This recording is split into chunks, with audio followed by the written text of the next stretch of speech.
आता पावसाळ्यापूर्वी आपण प्री मान्सून वर्कची आपली जी तयारी असते त्यामध्ये एक ती महत्त्वाची जी बैठक आहे मुंबई महापालिका मुंबई शहरासाठी, त्याच्यामध्ये BMCची सर्व team, navy, air force, army, military, NDRF, SDRF आणि स्टेट डिझास्टर मॅनेजमेंट आणि मुंबई महापालिकेची संपूर्ण यंत्रणा, अशी सगळ्या टीमबरोबर बैठक झाली. एक चर्चा त्याच्यामध्ये खरं तर पोलीस आयुक्त पण त्या बैठकीत होते, पोलिसांची टीम देखील आणि सर्वच संबंधित विभाग जे आहेत, रेल्वेचे विभाग आहेत, रेल्वे ज्या यंत्रणा आपल्याला या मुंबईतल्या पावसाळ्यापूर्वी जे काही अलर्ट आपल्याला जे काही काळजी घेतली पाहिजे आणि ज्या लोकांना संबंधित यंत्रणांना अलर्ट केलं पाहिजे यावर चर्चा या ठिकाणी झाली. आणि एक झिरो कॅज्युअल्टी मिशन अशा प्रकारचं एक सर्वांनी ठरवलं ॲज अ टीम म्हणून आपण काम केलं पाहिजे. आणि यामध्ये कुठल्याही परिस्थितीमध्ये IMDची पण टीम होती. कुठल्याही परिस्थितीमध्ये जीवितहानी आणि लोकांच्या मालमत्तेची हानी होऊ नये यासाठी संपूर्णपणे मग त्यामध्ये नाले सफाई झाली पाहिजे व्यवस्थित. नाले सफाई करत असताना किती मेट्रिक टन गाळ काढण्याच्या ऐवजी खाली जो नाल्यातला हार्ड बेस लागतो, गेल्या वर्षी जसं केलं आपण तसे यावर्षी सूचना दिलेल्या आहेत. हार्ड बेस लागेपर्यंत गाळ काढणे, तो गाळ काठावर तसाच न ठेवता तो उचलून त्याची विल्हेवाट लावणे, या बाबतीत देखील सूचना झालेली आहे.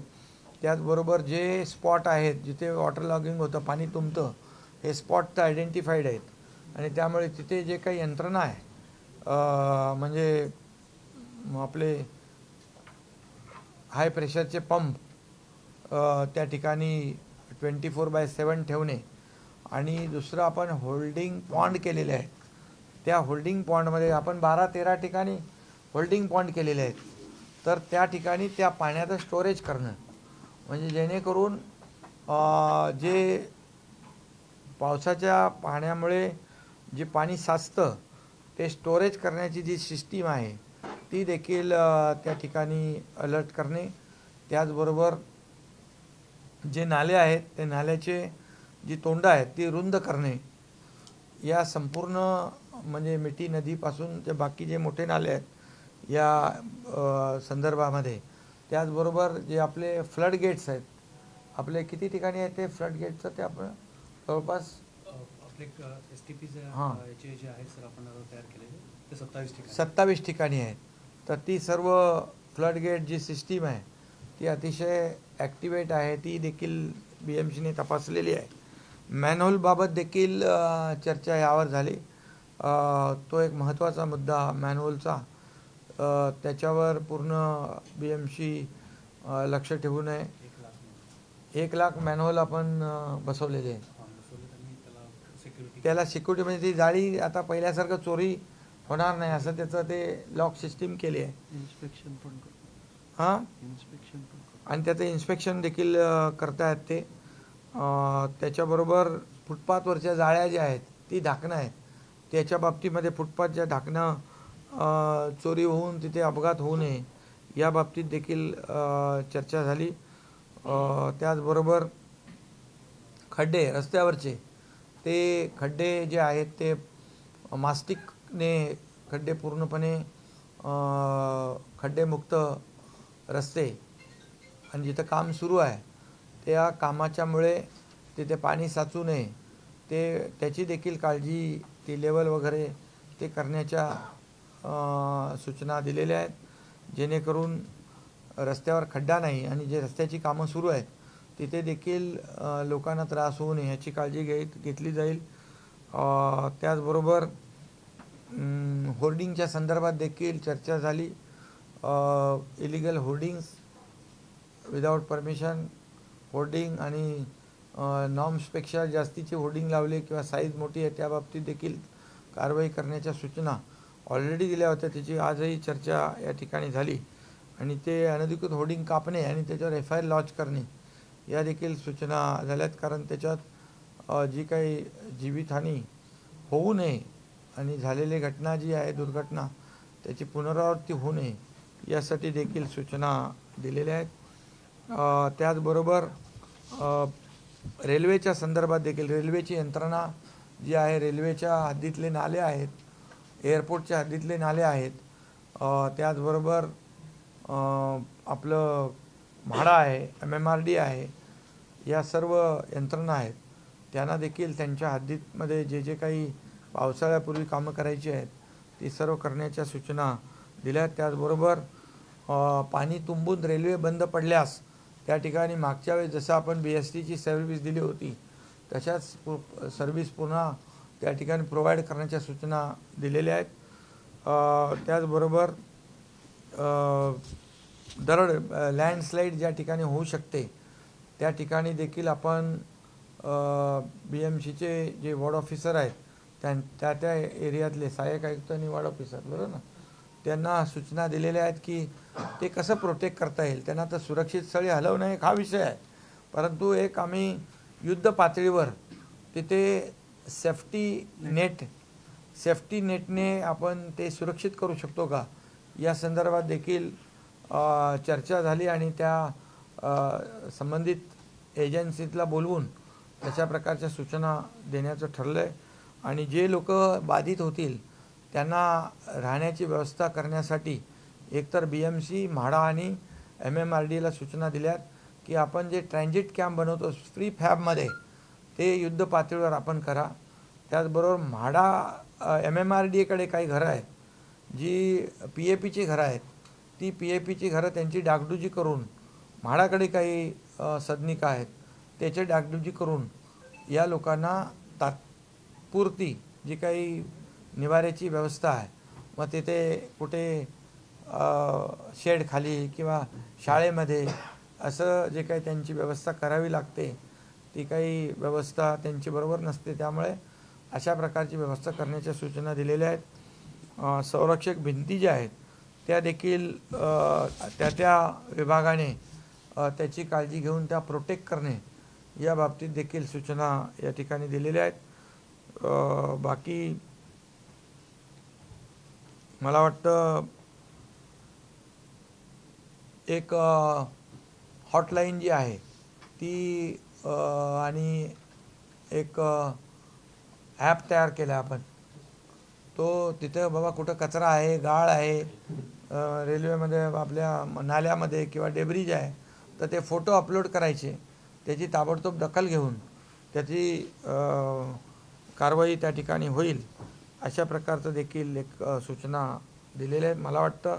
आणि जिथे 4.5 मीटरच्या लाटा उंच लाटा येतात ते जे स्पॉट आयडेंटिफाय आहेत त्या ठिकाणी पोलीस आणि कॉर्पोरेशन यांनी मिळून तिथे लोक जाणार नाहीत, लोकांना अलर्ट देणं, लोकांना सूचना देणं जेणेकरून जीवितहानी होणार नाही यासाठी ते देखील तशा सूचना दिलेल्या आहेत जेणेकरून कुठेही जीवितहानी होऊ नये या संबंधामध्ये सर्व या ठिकाणी निर्णय घेतलेले आहेत.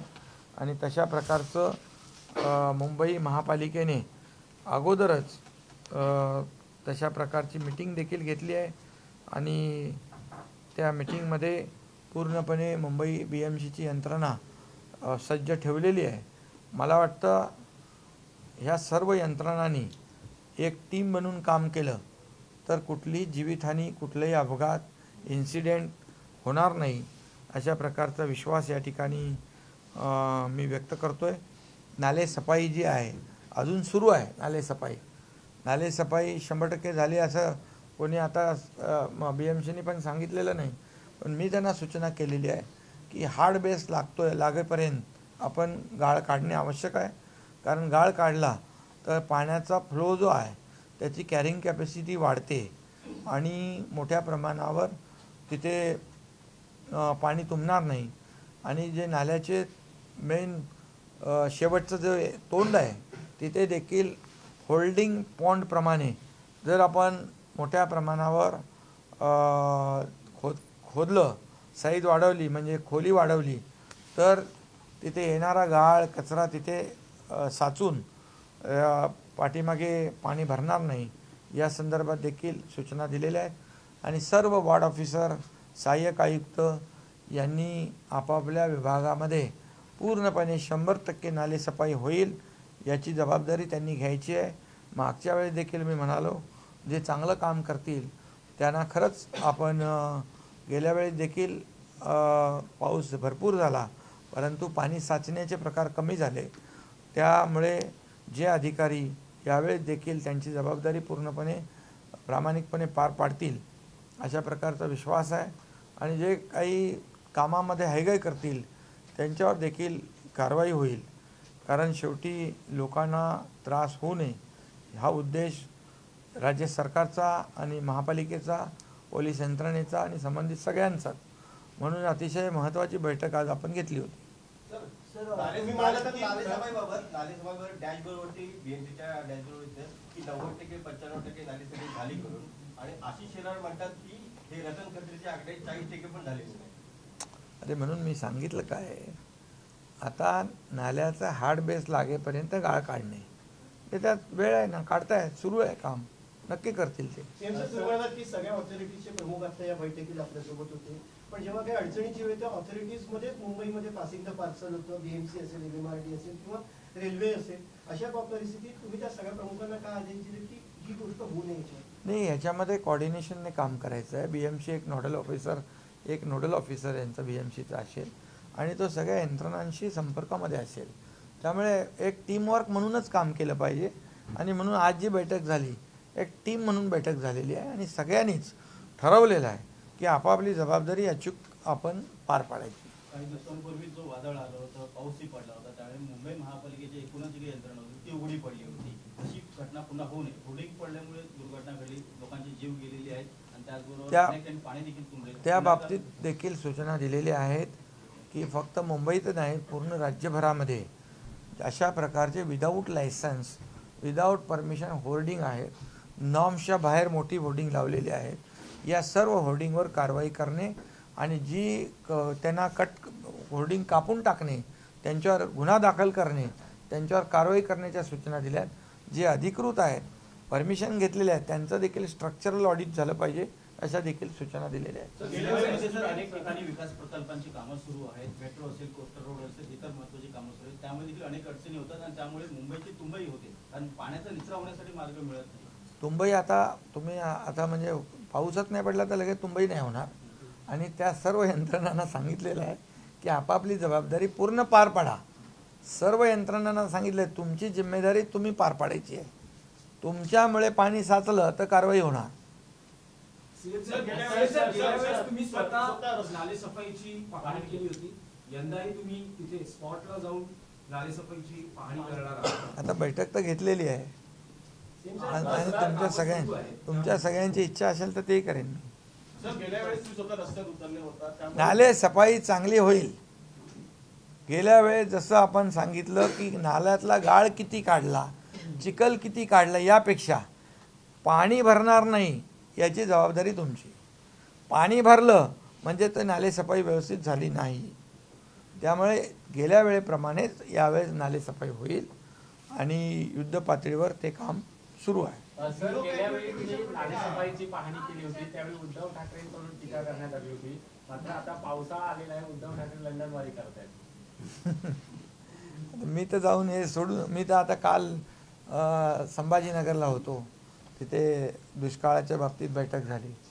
आज इथे मुंबई महापालिकेची मीटिंग आहे, 2 दिवसानंतर एक स्टेट डिझास्टरची मीटिंग होईल। शेवटी आता कसं आहे, आता आपल्याला इथे जे काही काळजी घेणं आहे प्री मान्सून वर्क ते तर घ्यायला पाहिजे ना। मी तर लंडनला जाऊ शकत नाही ना, मला तर तुम्ही मुख्यमंत्री केलेलं आहे, त्यामुळे इथं मला काम करायलाच लागेल।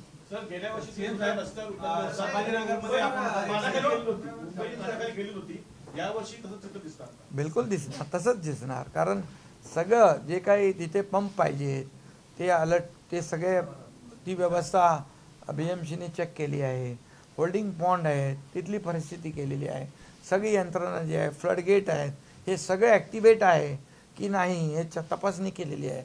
आणि मी आयुक्तांना आणि सर्व अधिकाऱ्यांना सांगितलेलं आहे की याच्यामध्ये आपल्याला जास्तीत जास्त जेवढा आपण गाळ काढू, तो जेवढा चिखल काढू, तेवढा पाणी वाहून जाण्याचा जी कॅपॅसिटी ती वाढते, कॅरिंग कॅपॅसिटी, त्यामुळे पाणी भरत नाही. आणि होल्डिंग पॉन्डमुळे जे पाणी समुद्रात जेवढं आता जेव्हा भरती असते, समुद्रही पाणी घेत नाही, मग त्यावेळेस काय, ते होल्डिंग पॉन्डमध्ये पाणी घेतो आपण, मग त्यामुळे पाणी तुंबत नाही. त्यामुळे हे सगळे प्रयोग आपण केलेले आहेत. कॅज्युअल्टी मिशन यावेळी तुम्ही हाती घेतलेला आहे, याबाबत अधिक काय सविस्तर माहिती? म्हणजे जीवितहानी होऊ नये, एकही जीवितहानी होऊ नये यासाठी पूर्ण यंत्रणा जी आहे सज्ज राहिली पाहिजे. यासाठी अगदी मिलिटरीपासून, नेव्हीपासून, एअरफोर्सपासून, NDRF, SDRF, फायर ब्रिगेड, सगळे पोलीस यंत्रणा, सगळे, ही जिम्मेदारी माझी नाही असं कोणी म्हणत नाही. ही सगळ्यांची कलेक्टिव्ह आमची जिम्मेदारी आहे. असं म्हणून लोक काम करतील तेव्हा एकही मृत्यू होऊ नये ही आमचं, म्हणजे जिथं होऊ शकतो, जिथे काही दुर्घटना होऊ शकते, तिथं आधीपासून आपण काळजी घेऊ, लोकांना अलर्ट करू. IMD आणि आपला फोरकास्ट जो आहे त्यानं IMDला सांगितलं आहे तुमची सगळी यंत्रणा सिस्टीम अलर्ट ठेवा. लोकांना आधीच आपण सांगू, अरे बाबा आता वादळ येणार आहे किंवा काय पाऊस, अतिवृष्टी येणार आहे, हे सगळं. म्हणजे त्यामुळे लोक पण काळजी घेतील. संभाजीनगरमध्ये होता, संभाजीनगरमध्ये उघडपणे गर्भ निदान पाहिलं जाते आणि गर्भपात केले जाते. एक नाबालिक मुलगी ज्याचं ते निदान करतं आणि त्याला 5 लाख रुपये दरमहा दिलं जातं. अशा प्रकारच्या घटना महाराष्ट्रात यादी झाल्या आहेत, परंतु त्यावर अजूनही कुठल्या प्रकारचं नियंत्रण? अशा प्रकारच्या कुठं घटना होत असतील त्याच्यावर कठोर कारवाई केली जाईल, कोणालाही पाठीशी घातलं जाणार नाही. शरद पवार पत्रकार परिषद घेतलेली आहे आणि राज्यातील सर्व जलसाठ्यांचं जे आहे आकडेवारी त्यांनी जाहीर केली आहे.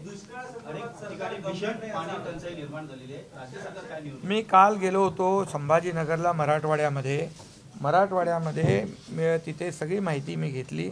1837 टँकर सुरू आहेत, 1249 गावं, 12 वाड्या या ठिकाणी हे टँकर सुरू आहेत.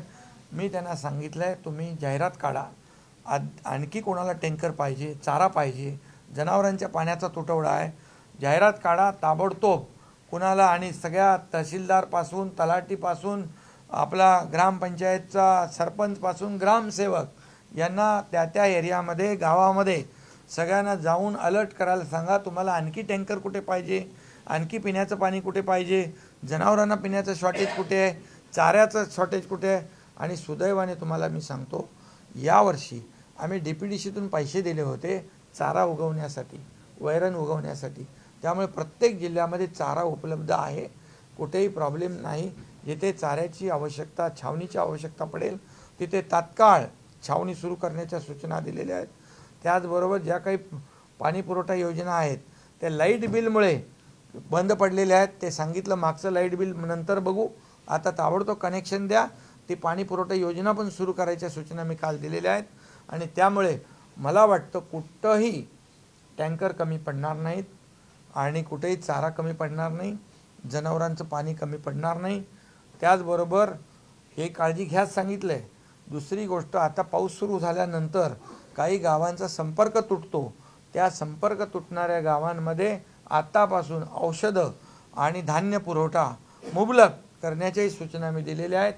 आणि त्यामुळे जे आता लगेच पाऊस पण सुरू होईल आणि म्हणून त्याही सूचना दिल्या आहेत. कुठे अतिवृष्टी होईल, कुठे विजेचा म्हणजे तारा तुटून वीज पुरवठा खंडित होईल, तिथे त्या डिपार्टमेंटला पण सूचना दिल्या आहेत. आता वीज पुरवठा खंडित झाला आणि 24 तास तसेच पडले असं होता कामा नये. त्या ठिकाणी देखील सूचना ज्या काल दिल्या मी, त्या दुष्काळग्रस्त भागासाठी पण पुढे अतिवृष्टी होऊन पाऊस पडेल तिथे देखील कुठेही अपघात होऊ नये यासाठी पण सूचना दिलेल्या आहेत. कुठेही काही कमी पडणार नाही. डिझास्टर मॅनेजमेंटला आणि जिल्हाधिकाऱ्यांना सूचना दिल्यात. कुठे तुमच्याकडे काही राहून गेलं तर जिम्मेदार तुम्हाला धरू, अशा प्रकारच्या देखील काल मीटिंगमध्ये सूचना मी दिलेल्या आहेत. अरे बाबा, त्यांनी पवार साहेबांनी आज बैठक घेतली, मी कालच घेतली बैठक. त्यामुळे पवार साहेबांनी जे काही सांगितलेलं आहे त्याची अंमलबजावणी मी कालच करायला सांगितली आणि महाराष्ट्रातल्या तमाम सगळ्या कलेक्टर आणि डिव्हिजनल कमिशनरना सांगितलं आहे अतिवृष्टी अवकाळी होईल तर तुरंत पंचनामे, तुरंत त्यांना नुकसान भरपाई. जिथे चारा टंचाई आहे, पाणी टंचाई आहे, जनावरांना टंचाई आहे, ताबडतोब तिथे ॲक्शन झाली पाहिजे. तिथे कुठल्याही प्रकारची हायगाय करता कामा नये. त्यांना पैशाची व्यवस्था आम्ही करून दिलेली आहे कुठेही. आणि खालच्या लेवलला कलेक्टरकडे टँकरसाठी येण्याची आवश्यकता नाही. प्रांत लेवलला आम्ही त्यांना अधिकार दिलेले आहेत. तिथे वाढीव टँकर पाहिजे, वाढीव चारा पाहिजे, तिथल्या तिथे करायचं. औषधाचा साठा कमी पडू नये त्याच्या सूचना दिलेल्या आहेत.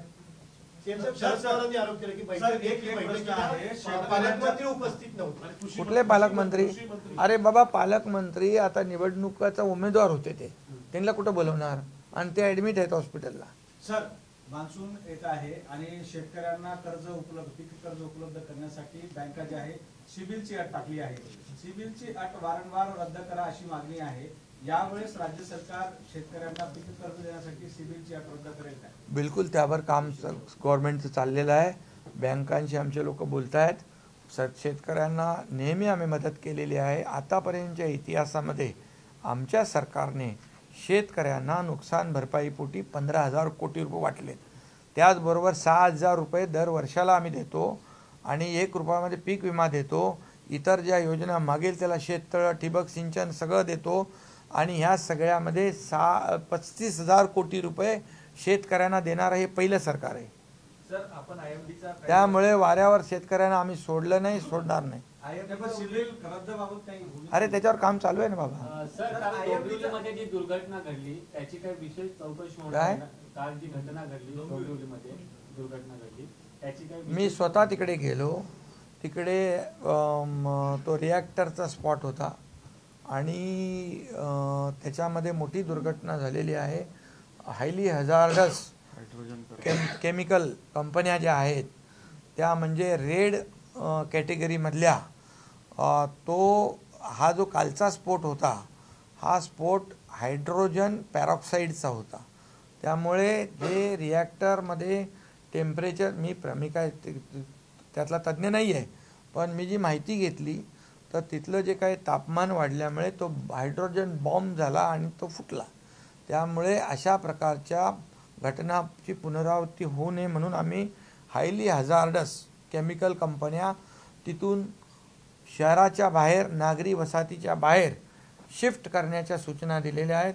MIDCने जागा घेतली आहे, तिकडे त्यांनी शिफ्ट करावं किंवा चेंज ऑफ यूज त्यांनी त्यांचा उद्योग जो आहे इंजिनिअरिंग करावा, टेक्स्टाईल करावा, IT करावा. त्याला आम्ही जादा सवलती देऊ आणि तिथे कुठेही दुर्घटना होणार नाही अशा प्रकारचे उद्योग सुरू करण्यासाठी त्यांना आम्ही संधी देऊ. सर, IMDचा उल्लेख तुमच्या माध्यमातून आता करण्यात आला. आम्ही सगळ्यांचाच अनुभव असा आहे पत्रकारांचा, IMDचा अंदाज बहुतांश वेळा चुकतो. पुढचे 4 दिवस अतिवृष्टीचा इशारा दिलेला असतो IMDने, त्यानंतर पाऊसच येत नाही. जगात अशा अनेक यंत्रणा आहेत ज्यांचा अंदाज तंतोतंत खरा ठरतो. ज्यावेळी आपण डिझास्टरच्या बैठकी घेतो त्यावेळी यावर चर्चा होते की नाही, आणि हा प्रश्न आहे आणि सूचना म्हणून याच्यावर चर्चा झाली. IMD एकदम यावर्षी अलर्ट आहे. सगळ्या त्यांची यंत्रणा एकदम सुधारवली, त्यांनी एकदम ॲक्टिवेट केलेली आहे. बरोबर ना? दोन डॉपलर रडार चालू आहे, त्यामुळे काही प्रॉब्लेम येणार नाही. IMDचा एकदम फोरकास्ट 100% सही राहील. अरे मुंबई महापालिका आता कुठं चालले? स्कोपच्या बाहेर तुम्ही.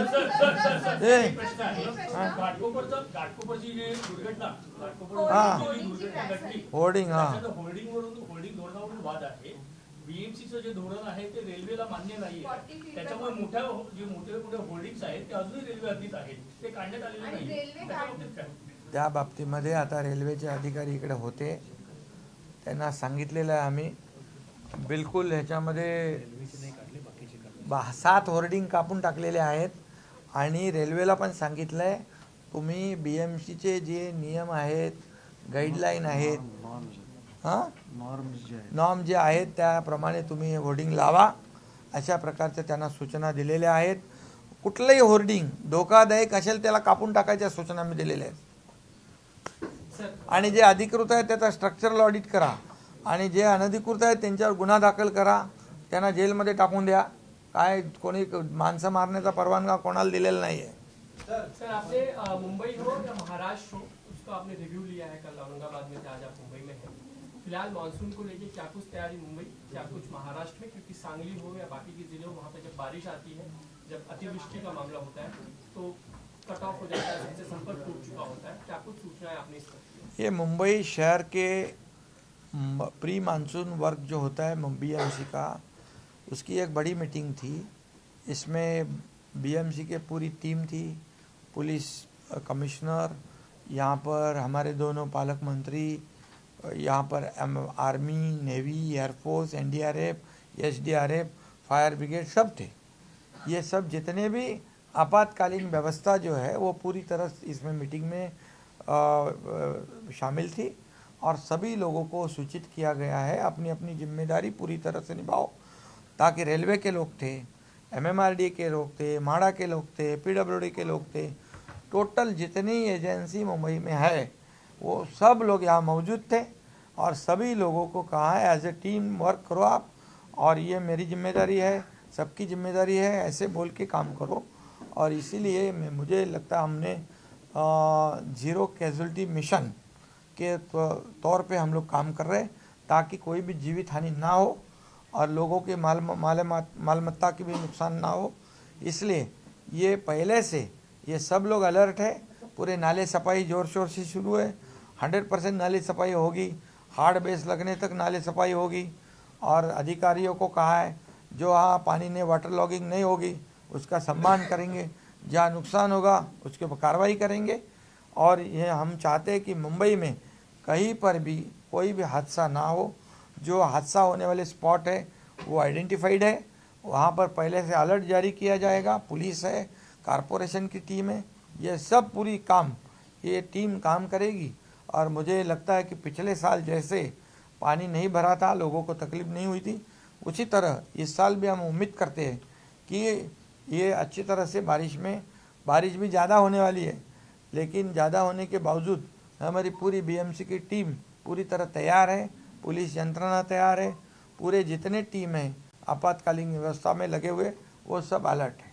तो महाराष्ट्र में खासकर सूखे की स्थिति करें तो पॉलिटिकल अभी से रिमार्क शुरू हो गए कि 10,000 से ज़्यादा ऐसे गांव हैं जहां पर टैंकर पहुंचाना पड़ रहा है, तो नहीं भी पहुंच पा रहे हैं. तो कुछ शरद पवार मुद्दा उपस्थित करते हैं, उसकी तरह से क्या आपकी तैयारी उन गाँव तक पहुँचने की हो चुकी है? क्या स्थिति आने वाली हमारे लोग वहाँ उस गांव तक पहुँच गए हैं.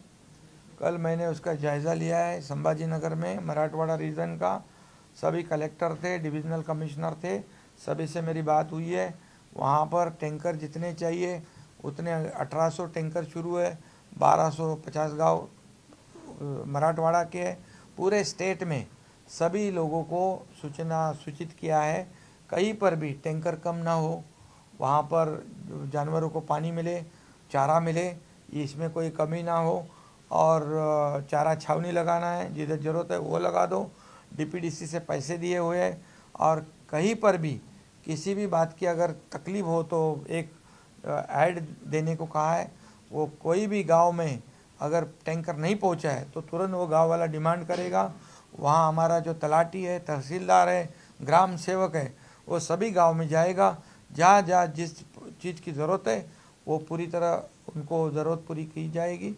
ऐसी व्यवस्था पूरे राज्य में हमारी सरकार ने की हुई है. सर डोंबिवली के जुड़ा हुआ सवाल है, अगर ऐसे MIDCs में अगर हजार्डस केमिकल्स रखे होते, इतने बड़े रिएक्टर का स्फोट होता है, बाकियों को आपने क्या सूचना की है, किस पर अब तक कार्रवाई आपने की है? और दूसरा यही कि होर्डिंग्स का भी मामला अभी सामने आया है, तो नहीं, जो डोंबिवली का जो हादसा हुआ है बहुत ही बड़ा हादसा है.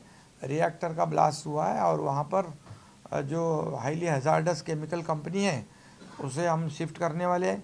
वो शहर के बाहर, नागरिक बस्ती से बाहर, पब्लिक जो रहते हैं उनके बाहर उनको MIDC की जगह दे देंगे, या फिर उन्होंने अपना कारोबार जो फैक्ट्री है उसका चेंज ऑफ यूज़ करें, इंजीनियरिंग करें, टेक्सटाइल करें, IT करें, उसको हम सहूलियत देंगे. इंसेंटिव देंगे, जो भी हमारी पॉलिसी है उसमें और चेंज करेंगे हम, ताकि उनको भी राहत मिले और एक्सीडेंट ना हो, ऐसा हादसा ना हो, पूरी फिर किसी की जान न जाए, ऐसे निर्णय हमने लिया है। महाराष्ट्र सभी और हाँ, सब जगह सब पूरी हमारी जो जितनी टीम है, ये इंडस्ट्री डिपार्टमेंट है, इंडस्ट्रियल सेफ्टी डिपार्टमेंट है, MPCB है, MIDC है, ये सब लोगों को सूचित किया है, सब कलेक्टर को भी सूचित किया है। लैंडस्लाइड एरिया जो है सर, लैंडस्लाइड एरिया मुंबई हो या महाराष्ट्र हो, वहाँ पे हमेशा हमने ये घटनाएं देखी, उसके लिए क्या सूचना है? लैंडस्लाइड जहाँ होता है वहाँ के लोगों को सुरक्षित जगह पर शिफ्ट करने की सूचना दी है। और एक हमने ये भी किया है कि उनके लिए जो हमारे पास PAP के घर है, और जो मैंने कमिश्नर BMC माड़ा और MMRD को कहा है कि जो प्रीफैब घर है, प्रीफैब घर जो बना तुरंत फटाफट, और उनको जैसे स्कूल बिल में रखना नहीं पड़े, और जो PAP घर है जो उनको रिनोवेट करे और उनको वहाँ रखे, ये कहा है। और जहाँ जो लैंडस्लाइड होता है वहाँ एक ऐसी कोशिश हमारी है कि सेफ्टी नेट से उसको पूरा प्रोटेक्ट करें। वो हमारी योजना जो है वो 8-10 एजेंसी को बुलाएंगे और वो भी कोशिश करेंगे। अभी मुंबई में हमने ये किया है, मुंबई में इसकी शुरुआत होगी और भी जगह रेप्लिकेट करेंगे। जो लैंडस्लाइड एरिया जो है, लैंडस्लाइड प्रोन एरिया जो है, उसके अंदर जो लोगों को बारिश से पहले शिफ्ट करने का है, पिछले टाइम हमने देखा है कई जगह हुआ है, तो उनको सुरक्षित जगह पर उनका पुनर्वासन हम करेंगे, पर्याय व्यवस्था करेंगे। सर, विरोधी पक्षनेत्यांनी आरोप केलेला आहे डोंबिवलीमध्ये ज्या कंपन्या होत्या त्यांचं सरकारची साठवणूक होतं आणि काही हप्ते जातात। आता त्याला काय बोलू मी? अरे घटना काय झाली, माणसं मेली आणि चोराच्या मनात चांदणत, मला वाटतं त्यांचा तोच धंदा आहे का हप्ते घ्यायचा? अरे माणसाचा जीव गेलाय तिथे, त्यामध्ये त्यांना अशा प्रकारचं भाष्य करणं शोभत नाही, समजलं की नाही? सर, 2 वर्षात मुंबईतील रस्ते सिमेंट काँक्रीटचे होतील असे 2 वर्षापूर्वी आपण म्हटलं होतं। शहरामध्ये अजून काम सुरू झालेलं आहे, सिटीमध्ये 25 ते 30% काम झालेलं आहे, काय म्हणाल? पहिल्यांदा मुंबईच्या इतिहासामध्ये मी मुख्यमंत्री झाल्यानंतर पहिल्यांदा BMC आयुक्तांना बोलवलं, या मुंबईतले 100% रस्ते काँक्रीटचे झाले पाहिजे। आणि त्याच्यात आमच्याकडे तेव्हा गगराणी होते, माझ्याकडे CMला, आणि आता आपण जवळपास 1224 किलोमीटर लांबीचे सिमेंट काँक्रीटचे रस्ते करायला सुरुवात केलेली आहे। दुसरी गोष्ट, सेकंड फेज जो आहे टोटल उरलेला, तोही आपण टेंडर झालं, त्याचं टेंडर फायनल झालं आणि त्याचे रस्तेही काँक्रीटचे रस्ते होतील। पुढच्या 2-2.5 वर्षामध्ये तुम्हाला एकही खड्डा दिसणार नाही, एकही डांबरी रस्ता दिसणार नाही, 100% सिमेंट काँक्रीटचे रस्ते होतील। 25, 30, 40 वर्ष मुंबईकरांना खड्ड्याचा प्रवास करावा लागणार नाही। हे मुंबईच्या इतिहासात पहिल्यांदा आम्ही निर्णय घेतलेला आहे। आतापर्यंत डांबराचे रस्ते करत होते, रिपेरिंग करत होते, दरवर्षी त्याच्यावर खर्च करत होते। आतापर्यंतचा खर्च मी बघितला तर 10 ते 15 वर्षामध्ये 3,500 कोटी रुपये रिपेअरवर खर्च केला आहे। काळ्याचं पांढऱ्याचं काळं, पांढऱ्याचं काळं, काळ्याचं पांढरं, काय हे रस्ते आधीच करायला पाहिजे होते, मग हे का केले नाही याचा जरा विचारा तुम्ही। अरे कोणाला विचारायचं, तुम्ही विचारा, तुम्हाला माहित आहे ना मुंबई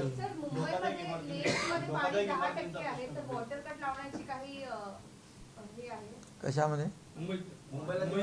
मुंबईतल्या मुंबईकरांना माझी विनंती आहे, पाणी काटकसरीने वापरलं पाहिजे आणि आता पुढे पाऊस पडेपर्यंत थोड़ा आपल्याला काटकसर करावी लागेल।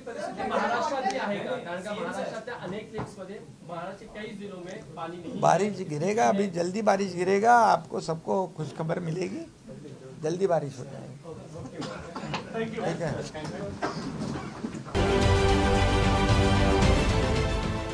देश विदेशातील प्रत्येक घडामोडींचे लाईव्ह अपडेट मिळवण्यासाठी आता साम टीव्हीच्या सर्व सोशल मीडिया प्लॅटफॉर्मला लाईक, फॉलो आणि सबस्क्राइब करा।